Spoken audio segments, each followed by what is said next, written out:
Vamos retomar os trabalhos. Vamos seguir agora com a etapa que, porventura, pode se constituir como uma réplica. E, se for confirmado, teremos a tréplica. Os jurados todos ok, podemos dar prosseguimento. O Ministério Público tem interesse em seguir com a réplica.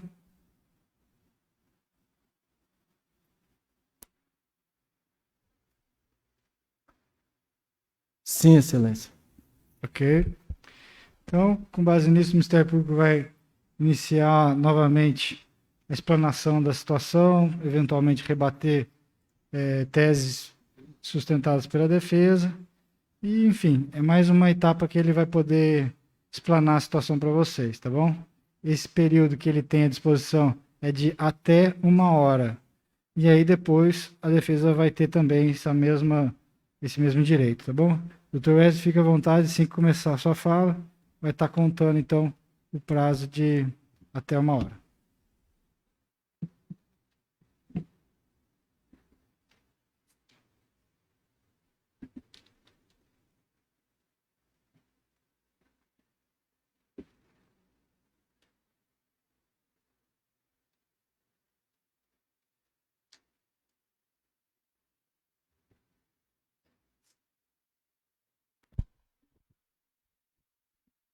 Excelentíssimo senhor doutor Diego Bruno Legaspi Barbosa, o Ministério Público retorna aqui ao longo desta tarde para a apresentação de sua réplica, inicialmente fazendo menção à atuação com ausência de urbanidade no início da manifestação apresentada pela Defensoria Pública do Estado do Amazonas, ao afirmar sobre mau uso do cargo, fazendo menção ou direcionando a minha pessoa enquanto membro do Ministério Público.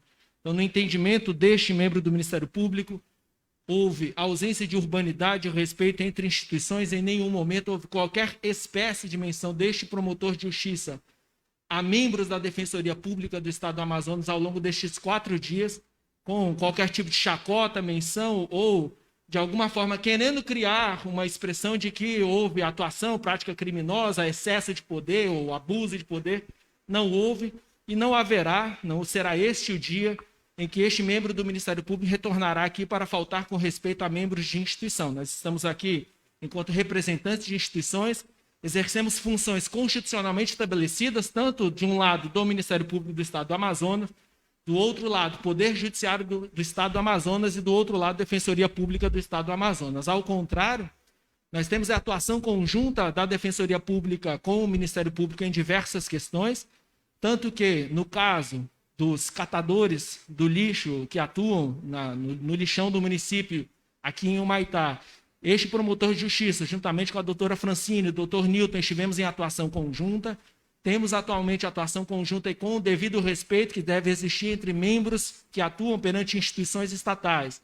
No caso da Amazonas Energia, para resolver o problema da falta de energia aqui no município de Humaitá, e vossas excelências receberão resultado dessa atuação conjunta nas próximas semanas, em que faltou energia. Se a culpa for da Amazonas Energia, vossas excelências receberão um desconto na fatura de energia elétrica, que começa de 1% até 4% de desconto, se a deficiência for um defeito da Amazonas Distribuidora de Energia.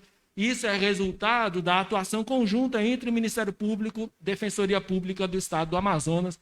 Então, queria fazer essa menção negativa a qualquer tipo de tentativa de mencionar que há abuso, em que há excesso, mau uso de cargo. Eu não uso cargo, eu represento o Ministério Público e, enquanto membro do Ministério Público, estive perante vossas excelências para apresentar as razões pelas quais, ao longo desta tarde, deve ser emitido um juízo condenatório. Mencionou-se sobre o estado do Amazonas, sobre o fato de pessoas virem de fora do município do estado do Amazonas, virem de fora do estado do Amazonas, e então não conhecerem, não sabem os valores, as necessidades. Ao contrário, este membro do Ministério Público tem laços com o estado do Amazonas desde o dia 23 de maio de 2000, foi quando eu cheguei aqui ameaçado de morte e envolvido com atividade criminosa. Tinha largado os estudos, eu era um criminoso ameaçado de morte. Saí de Brasília, cheguei no estado do Amazonas, e aqui no estado do Amazonas, eu então recebi a oportunidade de novamente atuar enquanto um cidadão, recebi a oportunidade aqui neste estado de voltar aos estudos, voltei aos estudos, concluí o ensino médio, fiz faculdade, estudei, me tornei servidor público e hoje sou promotor de justiça. Então, mostrando que para aqueles que querem, independente do seu meio social, independente do seu estado de pobreza ou riqueza, isso não importa, qualquer pessoa que queira, inclusive este réu saindo da unidade prisional, daqui a 3 anos e 8 meses, ele poderá retomar a sua vida, retomar os estudos e se tornar um bom cidadão. Nós não estamos aqui ao longo desta tarde para julgar este réu, enquanto não é a pessoa dele que está em julgamento. Não é se ele é mau ou é bom, isso não importa, é um fato que nós estamos a julgar. Esta alegação de que nós estamos a julgar este réu porque ele é ruim, porque... Não. O direito penal, em que eu apresentei para Vossas Excelências, importa com fatos. Se importa com o que aconteceu. E em razão do que aconteceu, a gente busca a aplicação da consequência para aquilo que foi praticado.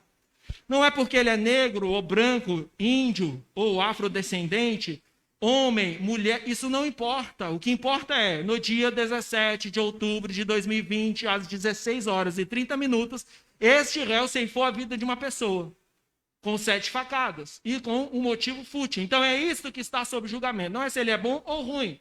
E ao contrário, nós temos várias famílias, e a grande maioria dos membros da sociedade humaitaense, eu integro esta sociedade, eu moro no município. Falou-se que há uma menção jocosa, como se nós fôssemos pessoas com menor chance ou dignos de menor respeito ou consideração por Vossas Excelências, sob o uso da expressão doutores da lei. Eu não sou doutor, não sei se Vossa Excelência, a defensora pública, fez doutorado. Se ela fez, ela é doutora. Eu sou um servidor público do estado do Amazonas, um promotor de justiça. E enquanto promotor de justiça, vim aqui ao longo dessa tarde apresentar a Vossas Excelências um caso para ser julgado. Um fato que aconteceu em um determinado dia, e é este fato que está sob julgamento ao longo deste dia. Então, essa menção de como se nós fôssemos dignos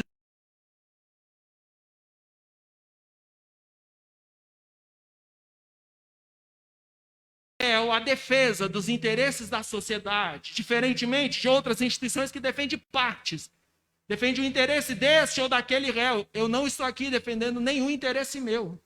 Eu não estou aqui a defender o interesse de minha família. Não estou aqui defendendo o interesse da sociedade humaitaense. Violou-se a ordem jurídica, praticou-se um crime, para este crime tem que ter uma pena. E é por isso que nós estamos a conversar ao longo desta tarde. E trouxe a menção de que aqui no estado do Amazonas, especialmente no interior, pessoas do interior não têm, então, acesso à educação. Por que não têm acesso à educação, então? Agem como bichos. Errado. Nós temos muitos e muitos exemplos aqui neste município de pessoas de famílias pobres, de famílias de comunidades da zona rural, que decidiram ter uma vida diferente. Muitos se enveredaram para o mundo do crime. Outros decidiram estudar, ter um caminho diferente, construir uma outra oportunidade de vida. Nós temos aqui um soldado da Polícia Militar do estado do Amazonas, soldado Denis, 31 anos de idade, pai, garimpeiro. Nós temos aqui alguém que é de uma família de garimpeiros, que morava em comunidades da zona rural. Mas que, ao contrário, ele, ao invés de... E eu não acredito que nós temos isso aqui, mas agiu como animal, como bicho. Não, nós temos uma pessoa de uma família, de uma comunidade da zona rural, de uma família com vários irmãos. Ele, apesar da dificuldade de acesso ao ensino, soldado Denis estudou, se esforçou. E então, soldado Denis hoje integra a Polícia Militar do estado do Amazonas, o que mostra que se é pobre, rico, preto, branco, afrodescendente, indígena, não importa. Todos nós podemos traçar os objetivos da nossa vida e então, a partir disso, lutarmos para conquistá-los e termos uma vida digna. Nós temos aqui no município uma atuação econômica relacionada e muito forte com a extração de ouro nas imediações do Rio Madeira. Essas comunidades há muito têm acesso à internet. Quem reside ou vai, se conhecesse, saberia que nas escolas o município disponibiliza a internet já há alguns anos. No ano passado nós tivemos uma ampliação com a instalação de internet, acesso à internet para mais 40 comunidades, mas nós já tínhamos isso antes.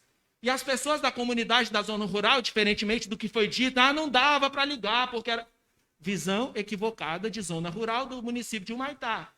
Lá tem internet, tanto tem que após o falecimento houve o acionamento da família aqui na sede do município, a família foi à delegacia, chamou a polícia e a polícia foi lá.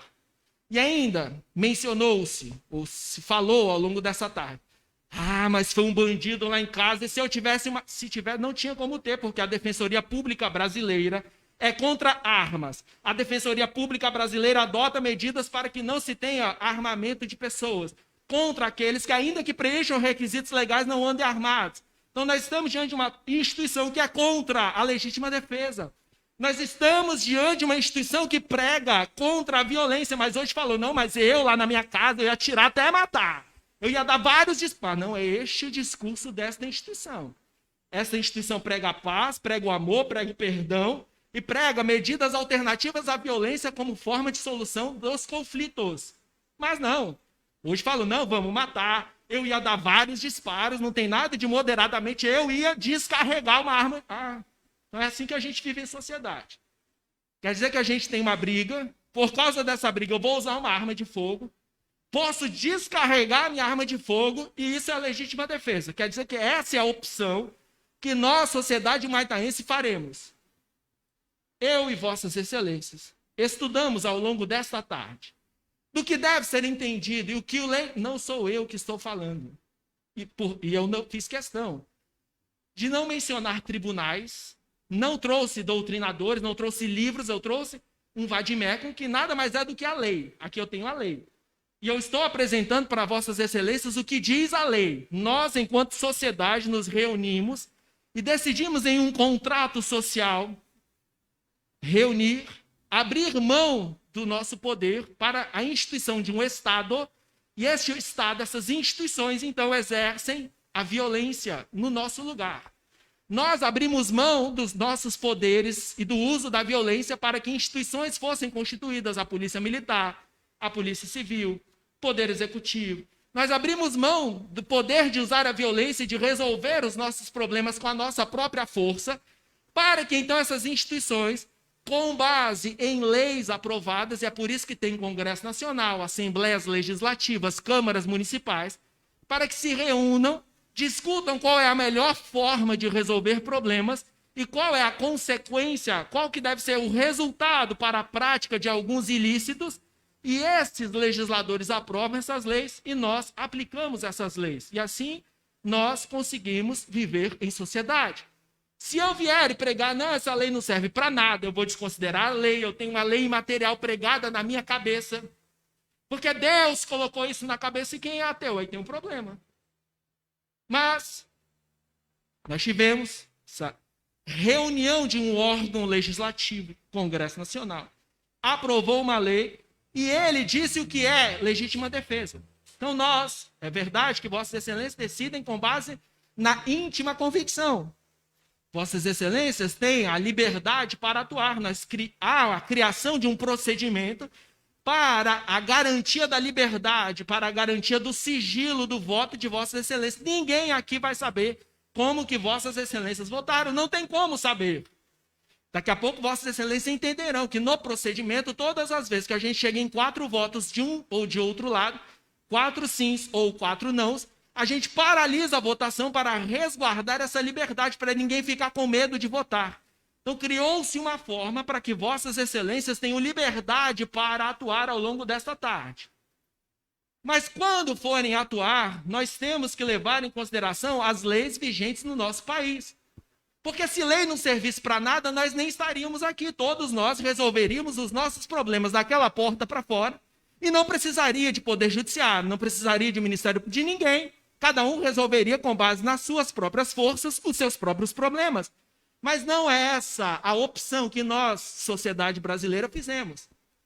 Nós não vivemos em um lugar que todo mundo anda armado na rua e resolve seus problemas com base no que tem à disposição. Não, nós temos instituições em funcionamento. E hoje, Vossas Excelências integram uma instituição brasileira, Poder Judiciário.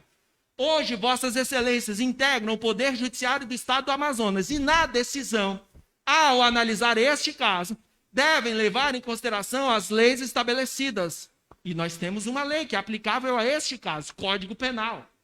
E o Código Penal, já apresentei para Vossas Excelências, diz o que é o crime de homicídio. Nós já avaliamos, eu já mostrei as provas a Vossas Excelências. O Código Penal também, a seguir, vai apresentar quando que tem ou não tem legítima defesa.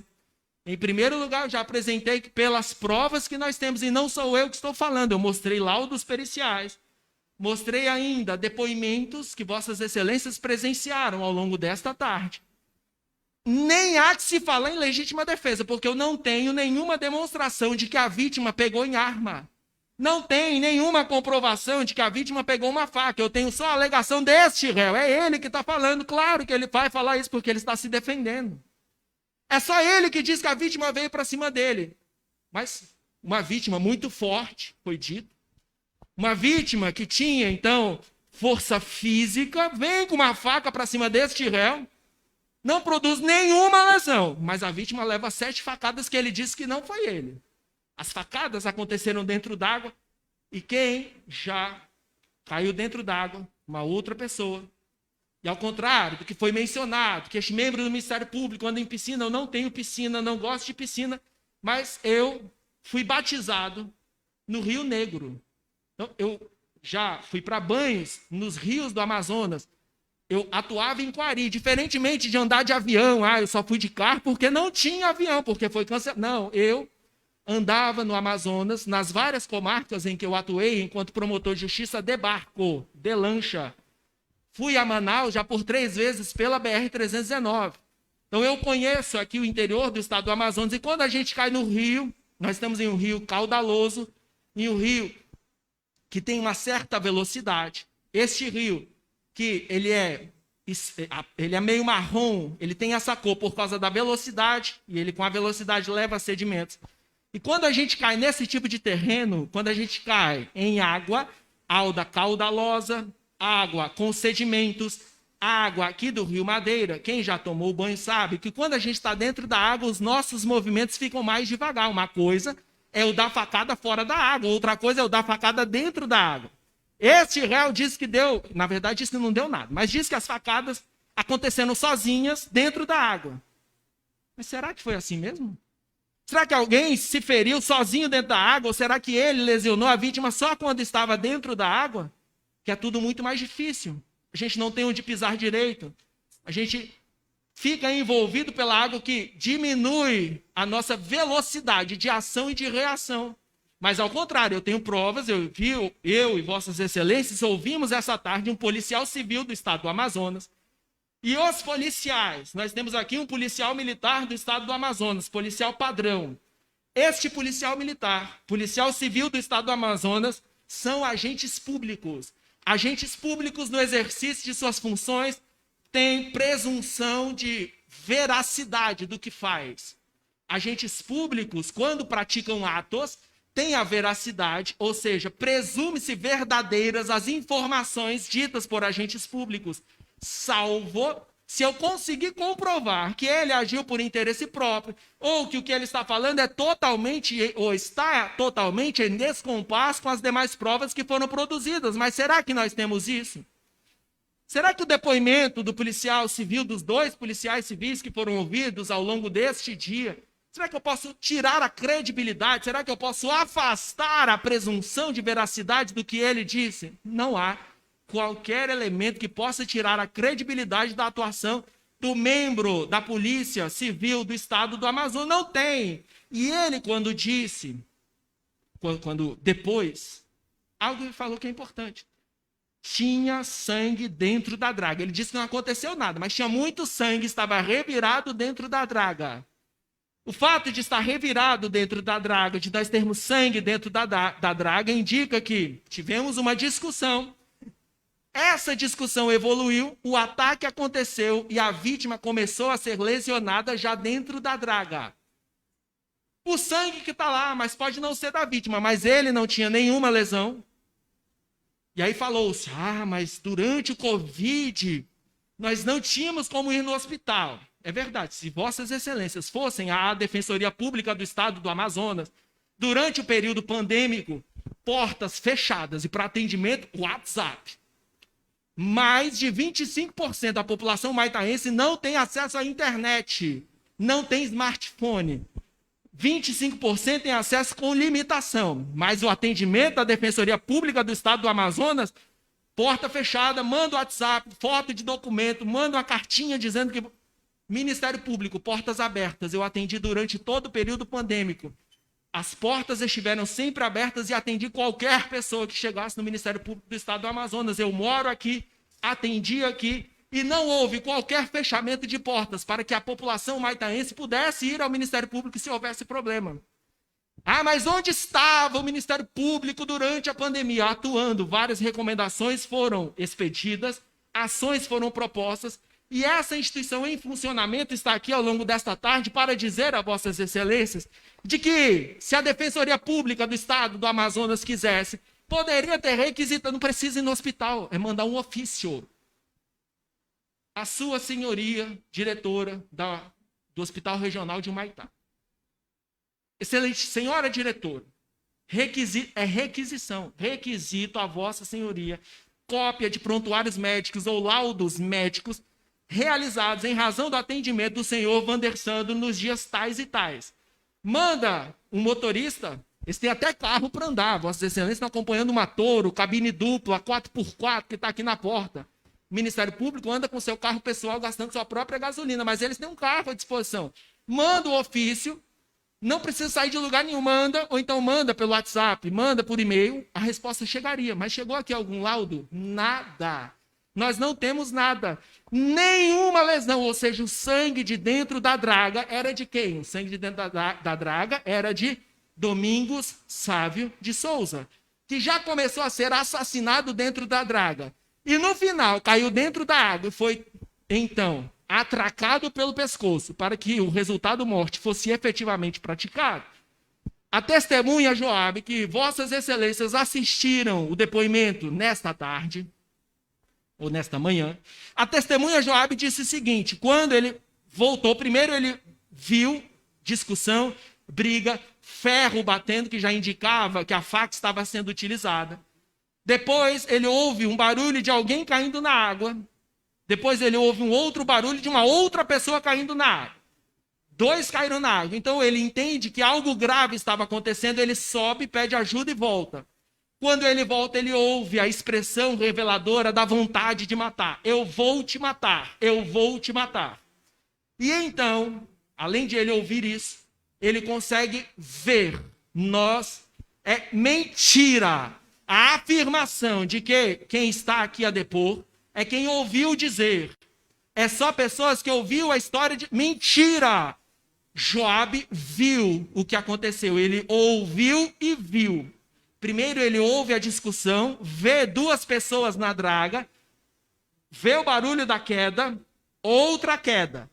Quando ele vai pedir ajuda e volta, quando ele volta, o que ele vê? Este réu segurando a vítima pelo pescoço, para então finalmente terminar de matar. A vítima, ele já não estava mais com a faca, ou seja, a vítima já tinha sido esfaqueada. E a vítima, então, esfaqueada, para que ela realmente morresse, ele segura pelo pescoço, aperta o pescoço para gerar, então, o que a gente chama de asfixia. Já tinha 7 facadas. E alguém segura pelo pescoço para terminar de matar. Será que esse é o cenário de legítima defesa? Mas a legítima defesa está dentro das nossas mentes, de acordo com a nossa consciência. Se tudo está dentro da nossa mente, de acordo com a nossa consciência, vamos deixar de frequentar os bancos escolares. Ninguém mais precisa ler, ninguém mais precisa, porque está tudo dentro da mente, das nossas consciências. Ao contrário, nós todos vivemos em sociedade, temos acesso à educação pública gratuita, temos a oportunidade, com o próprio esforço pessoal. E eu sou uma pessoa que era para estar preso ou morto. O meu estado era tão grave de envolvimento com atividade criminosa durante a minha adolescência, que quando o meu tio me resgata e me tira da minha casa, tira de Brasília e me traz para o Amazonas, alguém liga para o meu tio e fala assim: você é doido, como é que você vai levar... O meu apelido era Lilinho, como é que você vai levar Lilinho para dentro da sua casa? Mas a família acreditou em mim, eu usei da minha própria força, estudei e hoje eu estou aqui perante vossas excelências, um cidadão que hoje integra a sociedade humaitaense. Alguém que era para estar preso ou morto decidiu mudar de vida e veio aqui. Mas falaram para vossas excelências: temos que dar clemência para este réu, ele tem que ter a chance de recomeçar. Ele tem que ter a chance de recomeçar, ele terá. Excelências, e aqui é muito importante fazer este destaque. Caso vossas excelências emitam um decreto de condenação e reconheçam que houve um crime, que este crime foi praticado por Vandessandro, que este crime foi praticado por motivo fútil, a pena ficará, pelo que nós temos nos autos, em aproximadamente 12 anos. Mas isso é tempo demais, ele então vai morrer. Mentira, não vai morrer na cadeia, porque no sistema brasileiro, quem comete o tipo de crime que ele cometeu fica preso, efetivamente preso, dentro da unidade prisional, no máximo 2/5 da pena, 40% da pena. Então, se ele sofrer hoje uma condenação de 12 anos menos, ou vezes 2/5, ou 40% de 12 anos, nós chegaremos a uma pena de 4 anos e 8 meses. É só isso que ele fica preso. Além disso, desses 4 anos e 8 meses, a gente vai detrair, a gente vai tirar, diminuir 1 ano que ele já está preso, ou seja, daqui a 3 anos e 8 meses ele estará solto e terá a chance de recomeçar. Então, aquela clemência para que ele tenha a segunda oportunidade. É verdade, ele deve ter a segunda oportunidade, quando ele pagar. E ele falou que queria pagar o que ele fez. Então, ele, recebendo a pena, daqui a uma vida foi tirada, uma família está enlutada, alguém está morto e não tem mais chance. Domingos Sávio está enterrado, morto e sem qualquer possibilidade de recomeçar. Mas este réu, se sofrer a pena aplicada por vossas excelências, ele sairá da unidade prisional há apenas daqui 3 anos e 8 meses. Pouco tempo para uma vida que foi ceifada. E então ele terá a oportunidade de recomeçar a sua vida, estudar, trabalhar e fazer o que ele disse que quer fazer. Além disso, o Ministério Público, em atuação conjunta com o Poder Judiciário do Estado do Amazonas, está trabalhando. Nós temos atuado para que os presos da unidade prisional, tanto do regime aberto, semiaberto e fechado, possam trabalhar enquanto estejam em cumprimento de pena. E já conseguiu, como resultado da atuação do Ministério Público, nós já conseguimos uma parceria com a Prefeitura Municipal de Humaitá, para que eles trabalhem e recebam 3/4 do salário mínimo. Então, eles poderão trabalhar. Se trabalhar, vai diminuir a pena para cada 3 dias de trabalho, 1 dia menos de pena, ou seja, ele nem ficaria 3 anos e 8 meses. E daqui a pouco estaria retornando ao convívio social e teria a chance que ele diz que quer ter. Quando alguém ficaram de joelho perante vossas excelências para pedir clemência, eu trouxe o exemplo de clemência para vossas excelências. O legislador trouxe um dos exemplos que nós temos que utilizar para dar clemência para alguém, chamado pelo Código Penal, artigo 121, parágrafo 3º e seguintes, de perdão judicial. E qual é este exemplo? Quando o resultado do crime já trouxe tanta dor para aquele que o praticou, que a pena é desnecessária, não precisa nem de pena. Já está. E o exemplo que a doutrina traz para a gente é a morte do filho do réu. Aí este réu, quando estava a defesa a falar, chorou. Quando estavam algumas testemunhas aqui falando, chorou. Mas eu tenho outra família do lado de lá que está chorando e chorará por muitos anos, porque não há solução para a morte. Nós não temos como fazer com que seja desfeito aquele resultado. Ao contrário, quando ele sair da unidade prisional, ele pode recomeçar a sua vida. E então, mudar, se ele assim o quiser, poderá recomeçar, estudar, trabalhar, desempenhar o que ele quiser. Então, quando vossas excelências forem perguntados, e eu já expliquei como que é o julgamento pelo tribunal do júri, é por perguntas. Então, quando for perguntado a vossas excelências, houve lesões lá no dia 17, de outubro de 2020? Lesões produzidas em Domingo Sávio de Souza? Sim, houve lesões. Quando houver a pergunta de que se essas lesões geraram a morte, eu demonstrei, por prova pericial, de que essas lesões geraram a morte de Domingo Sávio. Então, para essa pergunta, deve ser respondido sim. A seguir, quando for apresentado para vossas excelências a pergunta se quem foi o autor dessas lesões, quem desferiu as facadas que geraram as lesões em Domingo Sávio, e aí vão perguntar se foi Vandersandro o autor dessas facadas, vossas excelências devem responder sim. Não há dúvidas de que ele desferiu as facadas. Será que foi o monstro marinho das águas, o monstro invisível das águas que deu a faca? Porque Edito não fez nada, mas não tem como a gente acreditar nisso. Alguém que se autolesionou. Ou então, um monstro marinho escondido, ou monstro do rio invisível. Não, não foi. Foi ele que deu as facadas, não tem dúvida. Sim a esta pergunta. A seguir vem uma pergunta genérica. O júri absolve o réu? Dentro dessa pergunta, de um lado, nós temos a clemência. E eu já apresentei a Vossa Excelência que não tem razão para a clemência. A clemência nós temos que aplicar para a família. Se alguém tem que perdoar este réu, é a família da vítima e Deus. Se ele quiser perdão, pede para Deus, pede para a família. Mas não aqui. Aqui nós temos que aplicar a consequência, o resultado para a ação dele. E mais uma vez, nós não estamos a julgar uma família de garimpeiros porque é pobre. Eu não estou aqui a pedir a condenação porque nós temos um pobre que não teve oportunidade. Então, porque é pobre e não teve oportunidade, nós temos que condenar errado. Não importa quem estivesse aqui neste banco dos réus, qualquer um que tivesse adotado extraconduta, o Ministério Público do Estado do Amazonas pediria a sua condenação. E se fosse o caso de nós chegarmos a um outro resultado, se fosse o caso de amenizar a pena, este membro do Ministério Público viria à presença de Vossas Excelências e pediria ou a absolvição ou a diminuição da pena, como foi feito no júri realizado na segunda-feira. Na segunda-feira, considerando as circunstâncias da situação, e é por isso que eu disse que eu não sou, o Ministério Público não é acusador. O nome do cargo que eu ocupo é promotor de justiça. E enquanto promotor de justiça, na segunda-feira, estive aqui no plenário do Tribunal do Júri e pedi a diminuição da pena, porque havia uma desproporção entre o que aconteceu e a pena que poderia ser aplicada, porque era a justiça ao caso concreto.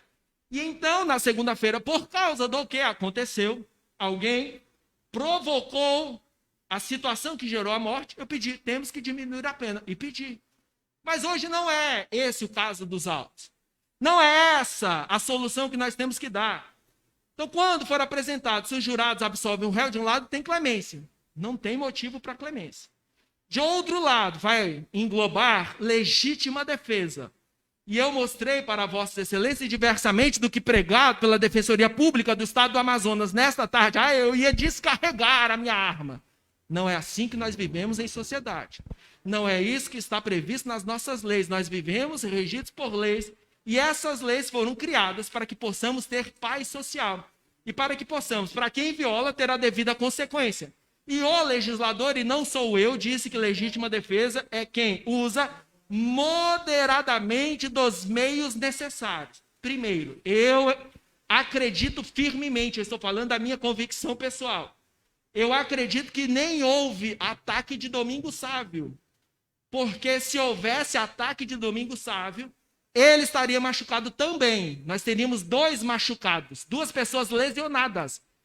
Então, porque nem há indícios de que Domingo Sávio tenha atacado aquele réu, não há que se falar nem em legítima defesa. Mas se o fosse, será que 7 golpes, 3 na região, cabeça, pescoço, o que mostra o desejo de matar, e mais 4 na região indicativa de que a vítima tentou se defender, e aqui é plenamente compatível de que os 2 estavam dentro da draga, por isso que tinha muito sangue dentro da draga, como declarado pelo policial civil.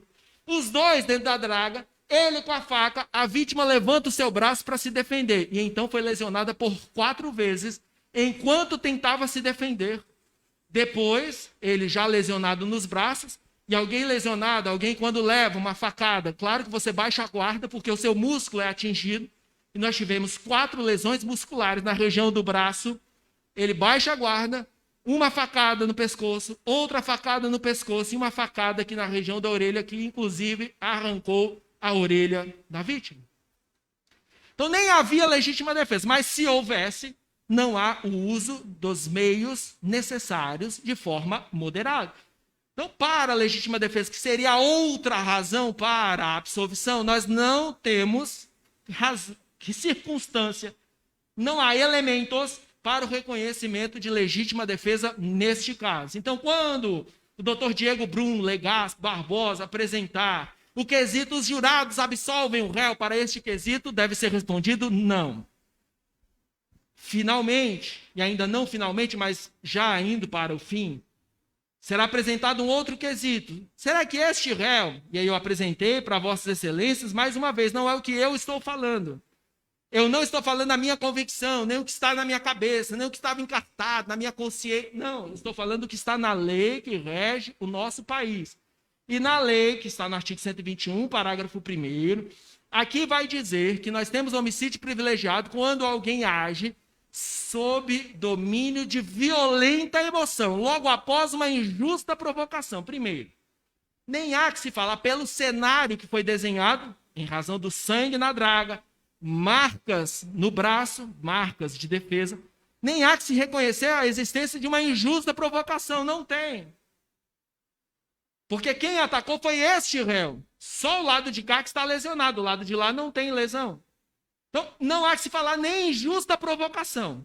Mas, além disso, eu preciso, para a ocorrência do homicídio privilegiado, eu preciso do domínio, alguém dominado pela ira, dominado pela fúria, alguém dominado por um sentimento age por causa deste sentimento. Este réu, ao sair da água, foi observado por Joabe e por outras pessoas. Até o policial civil estava lá. Imagine, você tirou uma vida, tem um corpo estirado do seu lado, um morto, uma pessoa que você frequentava a casa. Como estava este réu? Diferente desse dia do julgamento. Lá não tinha choro, lá não tinha lágrimas, não tinha nada, ele estava normal. E mais uma, vossas excelências conhecem. Vossas excelências, se têm filhos, sabem quando os filhos ficam irados, dominados de violenta emoção, ou já viram, seja na novela, seja na vida real, já viram pessoas dominadas por violenta emoção. Eu já descrevi como que fica essa pessoa. Pupila dilata, olho esbugalhado, nariz fica mexendo, abrindo e fechando, porque nós temos uma respiração mais forte. A boca fica entreaberta e aquela pessoa então mostra, a gente tem sinais visíveis de quem está dominado sobre quem está sob domínio de um sentimento que esse sentimento gera esse domínio. Veja, sob domínio de violenta emoção. E há sinais externos, visíveis, de quem está sob domínio de violenta emoção. Quem já brigou, ou quem já esteve na presença de quem brigou, já conseguiu visualizar como que fica uma pessoa depois de se envolver ou prestes a se envolver em uma briga. E como ele estava? Normal, tranquilo, sem qualquer indicativo de que estava agindo sob domínio de qualquer sentimento. Não tem nada disso. Por isso que quando for apresentado a vossas excelências a pergunta de que se o réu agiu sob domínio de violenta emoção, ou seja, em outras palavras, o que será perguntado a vossas excelências é se ele praticou um homicídio privilegiado. Será que há razão para reconhecer um homicídio privilegiado? Neste caso, não tem elementos de que o homicídio é privilegiado. Privilégio, eu já apresentei para vossa excelência, estuprador da filha, o que matou o presidente da República, ou aquele que de forma injusta, e aí eu trago o exemplo prático, o exemplo que aconteceu na segunda-feira, aqui neste tribunal do júri. Nós tínhamos uma vítima, a vítima do lado de fora, do lado de dentro, um pai de família. A vítima começa a jogar pedra na casa do réu. Joga pedra, xinga, joga pedra, xinga, instiga. Joga uma pedra que atinge uma mãe e chega perto do filho. O pai acha que o filho que estava no colo, o bebê, tinha morrido por causa da pedrada. Neste momento, o pai pula, o avô dessa criança abre o portão e sai em direção à pessoa que tinha jogado uma pedra que atingiu uma criança dentro da casa. E então ele sai, veja, domínio de violenta emoção. Alguém está do lado de fora da casa, joga pedra, joga pau, joga tijolo, xinga todo mundo e uma pedrada atinge uma criança. Sai todo mundo de casa. Quando sai, quem estava do lado de fora estava com um terçado de 44 centímetros. Ele pega o terçado e joga para atingir o filho desse réu. O terçado corta o braço do filho do réu. O réu, então, pega o terçado e aí mata esta vítima. Olha a diferença. Xingamento, pedra, atingiu uma criança, depois atingiu o filho do réu, o réu vai lá e mata com diversas terçadadas. Aqui, neste exemplo, nós temos uma demonstração do que é um fato que pode gerar uma violenta reação emotiva. Alguém que estava dentro de casa, foi instigado, viu neto e filho serem atingidos e então ele mata essa pessoa. Domínio de violenta emoção. Aqui nós temos isso? Não. Do lado de lá, no outro crime de segunda-feira, nós tínhamos um filho com o braço cortado, de fora a fora aqui no braço com o terçado. Nós tínhamos um bebê que tinha sido atingido por pedra e então o avô pai age e mata a pessoa que atingiu seu neto e que atingiu seu filho. Este é o cenário de segunda-feira. Aqui sim alguém foi de forma injusta provocado e age sob domínio de violenta emoção. E o que temos hoje? Nós não temos nada disso. Sequer houve demonstração de que houve uma injusta provocação. Não tem. E como não há demonstração de que houve uma injusta provocação, e nem de que ele está sob domínio de violenta emoção, quando for perguntado para Vossa Excelência se ele agiu sob domínio de violenta emoção, o Ministério Público entende que para este caso, para esta pergunta, deve ser respondido não. Finalmente, haverá pergunta sobre o motivo do crime. Qual foi o motivo do crime? Mera discussão decorrente do impedimento daquele réu sair. Será que uma mera discussão, porque ele não pôde sair, se é que isso existiu, mas será que essa mera discussão que se iniciou justifica que de outro lado nós tenhamos a morte? E mais, eu trouxe, e aí eu vou trazer um caso concreto que aconteceu comigo na adolescência. Durante a minha adolescência, eu estudava na Escola Adventista do Gama, lá no Distrito Federal. Estudava na escola. Comecei a ter sentimentos por uma coleguinha de sala, 14, 15 anos. Gostava da coleguinha, então fui falar com ela, só que ela tinha namorado. Namorado galeroso. Assim que ela fala para o namorado que eu tinha ido conversar com ela e tinha revelado que gostava dela, o namorado dela vem com mais 3 colegas para vir para cima de mim e me atingir. Eles queriam me bater.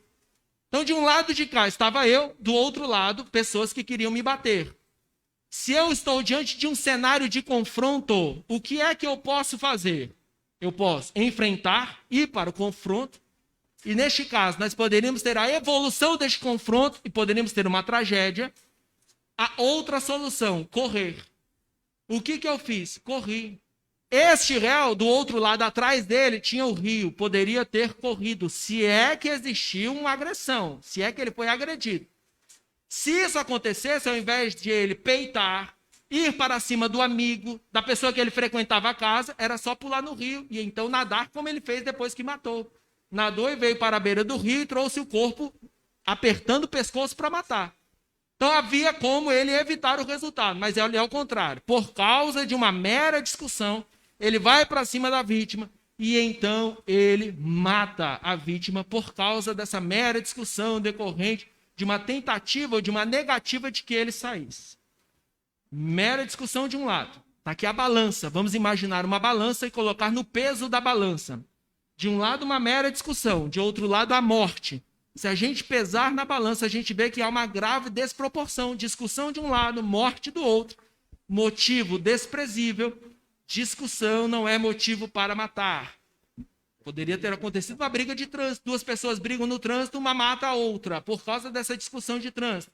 Discussão de um lado, morte do outro. Motivo fútil.